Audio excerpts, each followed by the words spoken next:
మళ్ళీ రాదు, సార్థకం చేసుకో. శిలా నీవే, శిల్పి నీవే, శిల్పము నీవే సృష్టిలో.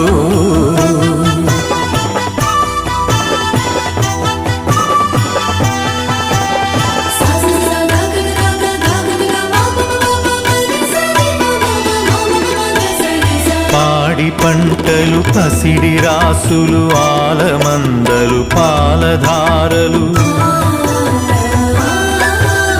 గరక పువ్వులు, గడ్డి పాన్పులు, తుమ్మెదలు, తూనీగ నవ్వులు, ఎన్నో ఉండి ఏమీ లేదని బాధపడతావెందుకో. జీవించటంలో ఉన్న మధురిమ తెలుసుకో.